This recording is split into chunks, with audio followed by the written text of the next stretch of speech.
voyage! Quel long voyage! Pékin, Moscou, Marrakech, Séville, Hasbrook. Je suis heureuse d'être enfin arrivée jusqu'ici. Bonjour maestro, bonjour les musiciens. Pardonnez ces quelques minutes de retard, moi qui suis si ponctuelle, mais j'ai eu un voyage, comment dire, particulièrement mouvementé. Bon, en même temps, je dois vous dire que j'ai fait des rencontres merveilleuses. Figurez-vous qu'en traversant la Sibérie, je me suis retrouvée nez à nez avec... Ah, mais vous êtes là, vous êtes tous là. C'est bien, c'est très bien. Mes chevaux se reposent. Il faut retrouver des forces avant mon prochain départ, prévu dans exactement 45 minutes et 10 secondes.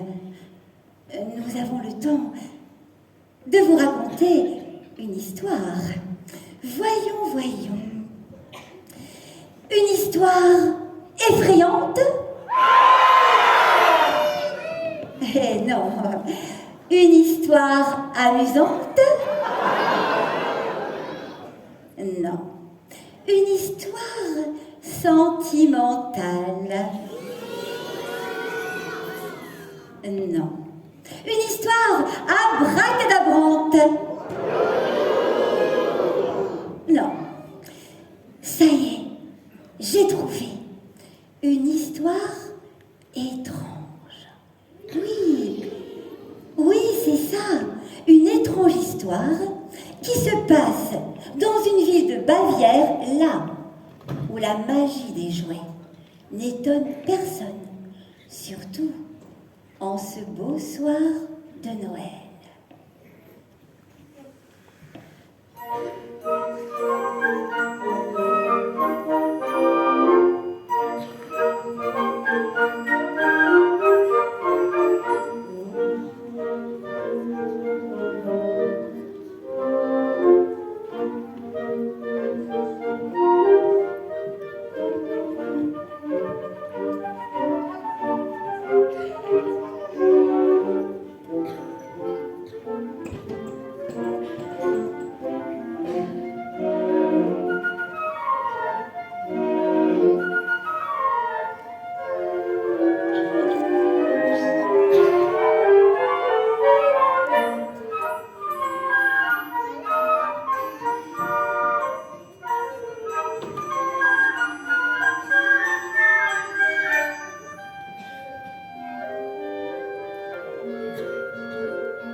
Entrons dans la maison d'argent.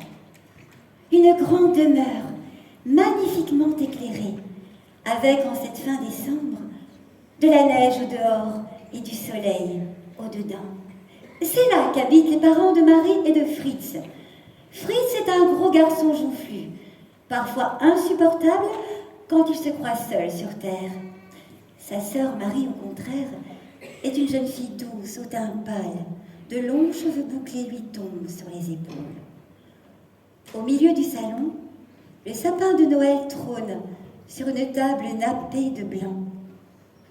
Ce soir, les invités sont nombreux. Des hommes en habits, des dames en robe de bal, des enfants de tous âges, joliment costumés. Les invités marchent, se saluent, se parlent, et les enfants trépignent d'impatience car ils attendent la distribution des cadeaux. C'est Damien. Des aboiements. C'est Turc, le chien de la maison. Une porte claque.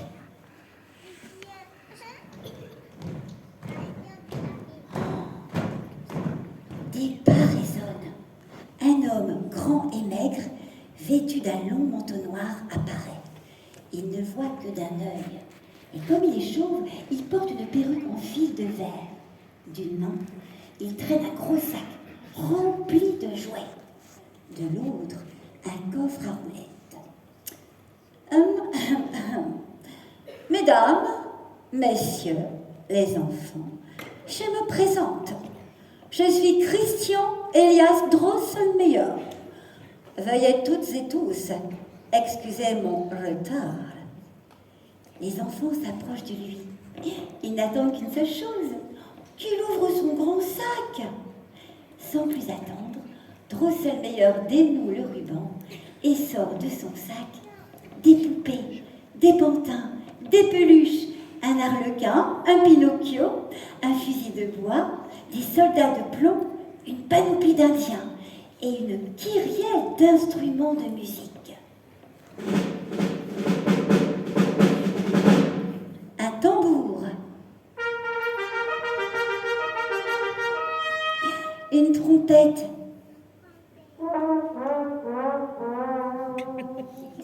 un trombone,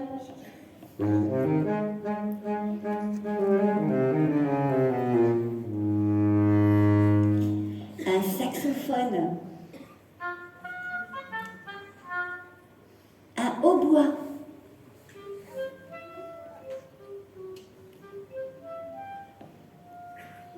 une clarinette. Il en sort même un cheval de bois. Un à un, les cadeaux se partagent de main en main. Des merci et des cris de joie volaient autour de l'arbre vert comme des cris d'oiseaux.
silence. Votre attention, s'il vous plaît. Il s'approche du coffre à roulettes, l'ouvre lentement. Oh, et la surprise, 2 automates apparaissent, un Pierrot et une Colombine. Ils se mettent à tourner la tête, à bouger les bras et à danser sur un air de boîte à musique.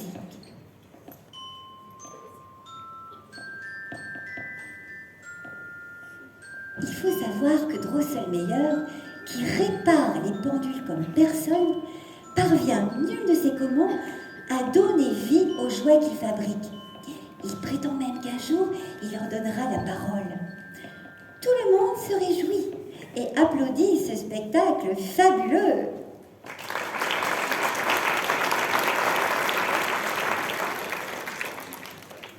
Seule, à l'écart, Marie semble un peu triste.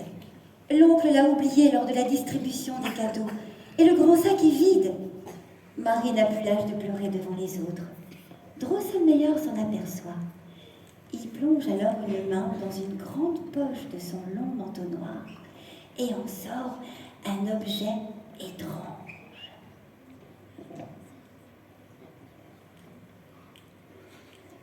C'est un soldat de bois dont les mâchoires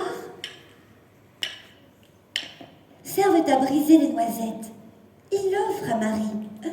Enchantée, elle virevolte de bonheur. Pas longtemps. Son frère saute de cheval, s'empare du jouet et lui fait maladroitement croquer une noisette. La plus dure du panier. Et ce qui devait arriver arrive. Les dents du casse-noisette se brisent et Fritz le jette violemment à terre. Par bonheur, l'oncle a tout vu. Et comme il ne sort jamais sans ses outils, il revisse les dents du casse-noisette et rattache le menton. Finalement, Marie retrouve le sourire et Fritz s'en va cacher sa honte derrière le sapin. Peu à peu, le temps se fatigue, le soir s'en va et la nuit étoilée arrive. Dans la maison, la fête se termine sur une dernière danse, la préférée de grand-père. Puis, tous les invités repartent. Ils remercient les parents de Marie et de Fritz. Ils ont passé un merveilleux soir de Noël. Marie, Fritz, au lit maintenant. Il est temps de dormir. Laissez vos jouets au pied du sapin. Vous les retrouverez demain. C'est la voix de la maman qui vient de lire l'heure sur l'imposante et haute pendule à balancier que l'oncle a fabriquée pour elle. Fritz ronchonne un peu avant de gagner sa chambre. Marie dépose délicatement son petit soldat de bois dans un lit de poupée et va se coucher. Les lumières s'éteignent une à une. La maison d'argent retrouve le silence. Bientôt, les 2 aiguilles de la pendule ne font plus qu'une. Une chouette en sort. Et les 12 coups de minuit retentissent.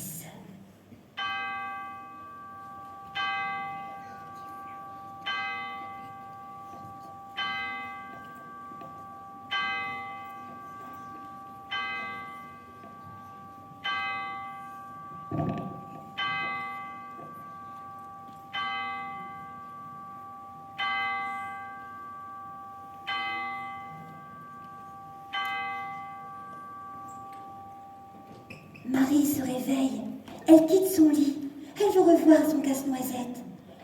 Sans faire de bruit, elle s'approche du petit lit. Oh, mais que se passe-t-il entre les fentes du plancher? Là et là, des petits yeux s'allument. Les lattes grincent. Voilà qu'elle se soulève. Dans un nuage de poussière, des souris se montrent. Une armée de souris. Marie a l'impression bizarre que tout à coup, elle a la même taille qu'elle. Elle est encerclée, menacée. C'est alors que dans un bruit effrayant,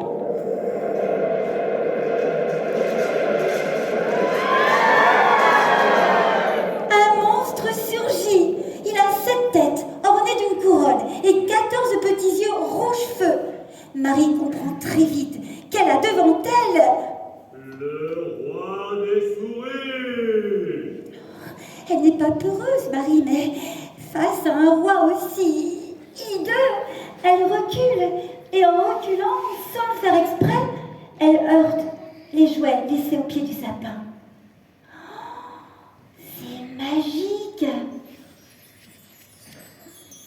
Les joujoux s'animent. Son casse-noisette saute du lit et, armé d'un sabre, il se ferait un chemin entre les souris et va courageusement affronter le roi. Les soldats de plomb, l'arlequin, le Pinocchio, les polichinelles et d'autres jouets le rejoignent. Ils forment une armée pour aider Casse-Noisette. Oh, mais au même instant, des souris de plus en plus nombreuses surgissent de partout. La bataille est inévitable.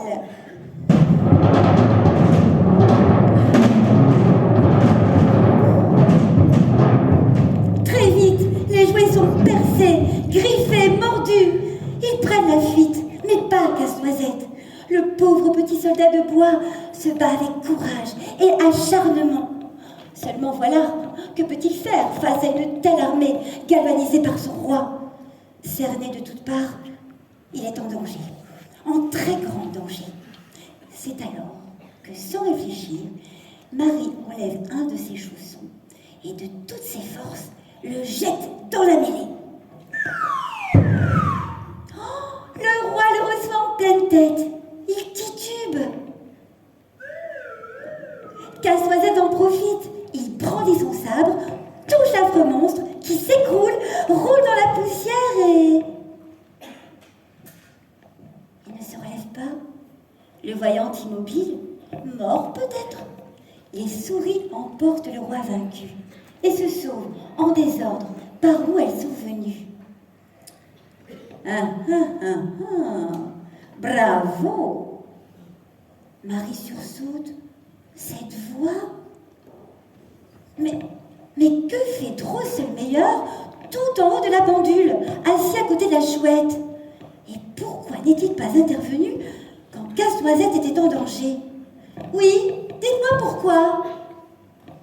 L'oncle rit drôlement.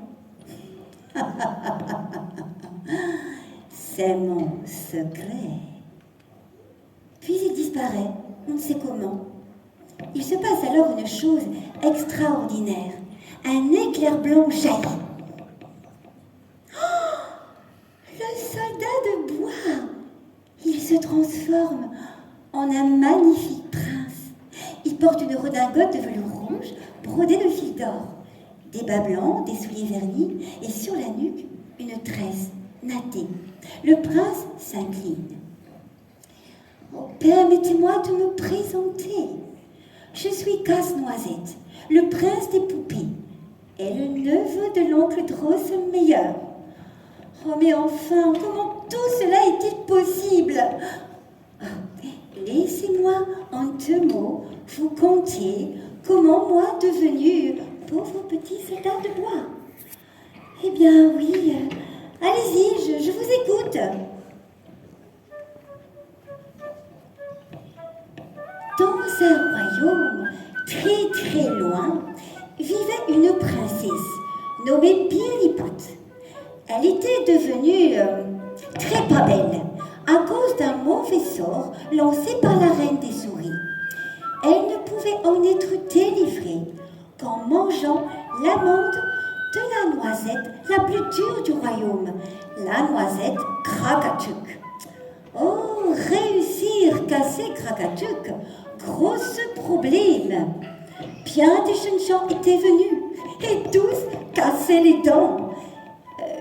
Je me présentai à mon tour. On m'apporta la fameuse noisette, très dure. Je la coinçai entre les dents et d'un seul coup de mâchoire, je l'ouvris. J'offris l'amande à la princesse, elle la mangea et aussitôt redevenue très très belle. Pour la saluer, je reculai de quelques pas et en reculant, sans le faire exprès, je marchais sur la queue d'une souris qui se trouvait là. La reine, furieuse, me jeta un sort et moi devenir petit soldat de bois. Et là, vous allez tout comprendre, jolie demoiselle. Il me fallait vaincre le roi des souris pour revenir moi-même. C'est pour cette raison que mon oncle l'a attiré jusqu'ici, jusque chez vous, dans la maison d'argent. Et je pus le combattre en vainqueur. Oui, je vous ai quand même un peu aidé, hein.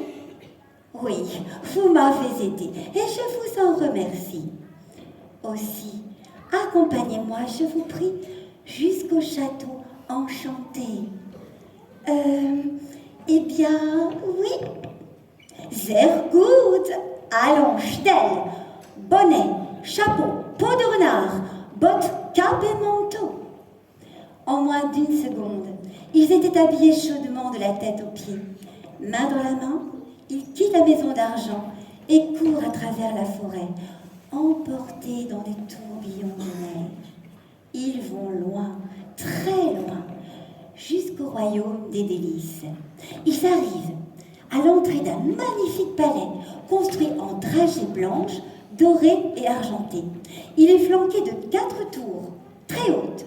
Une tour russe, une tour arabe, une tour chinoise, une tour espagnole. À l'entrée du palais, la fée dragée et le prince d'Orgeat les attendaient. Bienvenue au palais des délices. Je suis heureuse de vous accueillir en ce château. Faites-moi la faveur de me suivre. La fée dragée les mène jusqu'à la salle royale. Une salle immense, magnifiquement décorée, avec une grande table couverte de gâteaux et de bonbons de toutes sortes. Et à gauche, un orchestre. Marie Casse-Noisette, prenez place, je vous prie. Et vous, les enfants, installez-vous confortablement. Vous allez assister au plus beau spectacle que je puisse vous offrir. Que ce château enchanté enchante tous nos sens, régale nos oreilles et ravive notre imagination. Et tout de suite, en votre honneur, la danse de la fée dragée, maestro.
C'était la danse de la fée dragée.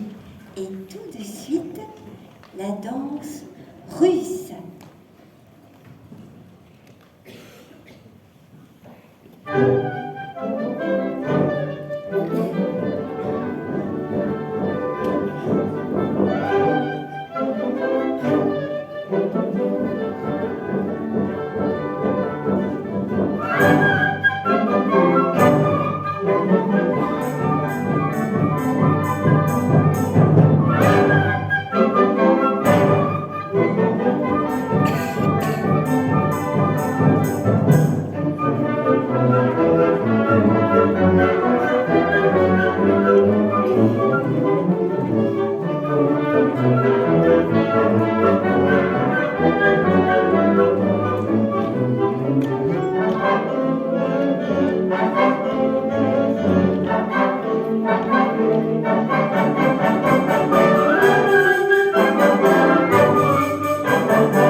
la danse chinoise.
C'était la danse chinoise. Régalons-nous maintenant avec la danse des Merlitons.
C'était la danse des Merlitons.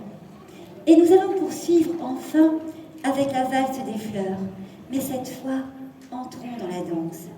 Le prince d'Orgeat invite la fée Dragée pour un amoureux pas de deux. Ils invitent Marie et Casse-Noisette à les suivre.